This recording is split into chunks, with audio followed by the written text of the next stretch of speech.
Happy Monday, everyone. This is Martha with Nature Niche, and I did a little field trip this last week and I thought I would share. I'm coming to you from Black Spring in Bedford County, southern Pennsylvania, with the Allegheny Mountains behind me. And Black Spring is the most copious of the natural springs on the property of the Omni Bedford Spring Resort and Spa property.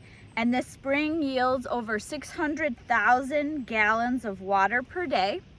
It's the site of the first iron foundry in Pennsylvania. And the spring water is now used to water the golf course of the resort, which is on the other side of the road. The water was once used as the drinking source for the Bedford Springs Resort, which is a hotel that's on the National Register of Historic Places. And the surrounding community also used it as a drinking water source. Black Spring feeds Red Oak Lake, which is behind us here.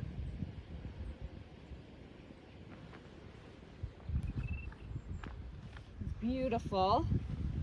And the area is surrounded by mixed coniferous and deciduous forests with eastern hemlock, which is the state tree of Pennsylvania, as well as eastern white pine. There are northern red and white oaks, witch hazels, ferns like Christmas fern, sensitive fern, and New York ferns, and black cohosh. So a really beautiful site here.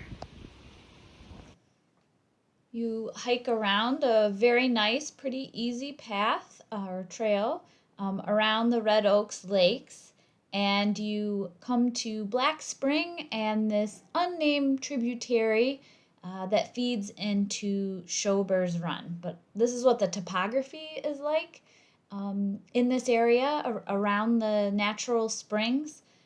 These nice groundwater fed streams and the little ravines in between the foothills.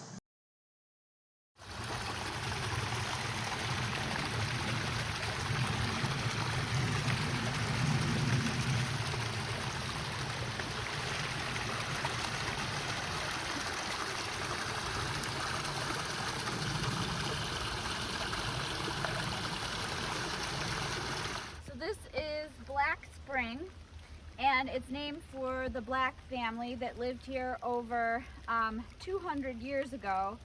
And as I mentioned, this area was the site of Pennsylvania's first iron foundry or steel mill, and the copious spring and the iron deposits were found originally by William McDermott, at least for sort of more modern day development purposes. And there are 8 mineral springs on the hotel property, and these springs have had a long history of use for healing and the gathering of people. Native Americans first used the mineral springs for healing. Their curative powers were known to many East Coast tribes, whose legend name a medicine spring that was shaded by majestic oak, white pine, and beautiful sugar maple trees. There are big beech trees here. It's beautiful woodland. And the Tuscarora, Iroquois, and Shawnee tribes would travel up to 4 weeks to attend powwows here. And it drew the attention of European settlers. So per the historical descriptions of the hotel, Native Americans shared the healing powers of the springs in the late 1700s with a doctor named John Anderson, and he purchased the 2,200-acre property in 1796 and eventually built the hotel to house visitors from around the globe who traveled to take the waters. So I wanted to talk a little bit about what a spring is. It is a natural feature. It's a place where moving water from underground finds an opening to the land surface and emerges from the aquifer. So it may just be a trickle, perhaps only evident after a rain event. Those are called intermittent seeps, but it can also be a continuous flow that forms pools and lakes.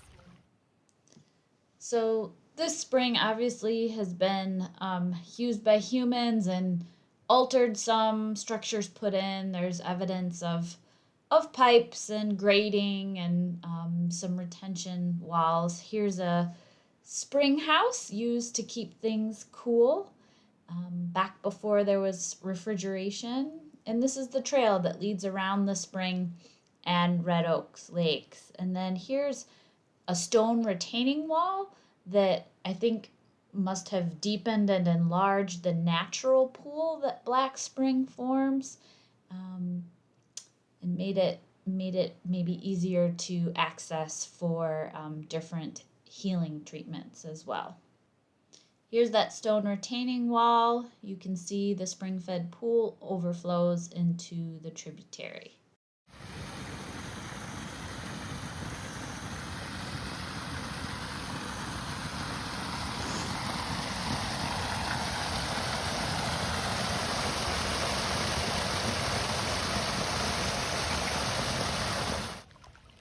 Hot springs occur where groundwater flows through heated rock before surfacing. So those are often much more well known than these cool water springs. But a spring is a very special water resource where groundwater expresses itself. It can be along a hillside, in a valley bottom, or an excavation site, but that groundwater table expresses itself on the land surface. And the water is often wonderfully clear. Sometimes it is tea colored from iron or other metals enrichment. The Bedford Springs contain iron and magnesia, which is a magnesium oxide, and sulfuretted hydrogen. And historically, they've been used to treat blood and bone disorders, chronic liver disease, stomach and kidney diseases, as well as malaria. So people come and take the waters for natural healing properties, and in these more modern times, it's also just a lovely place to visit and appreciate our water resources. Take care and have a good week.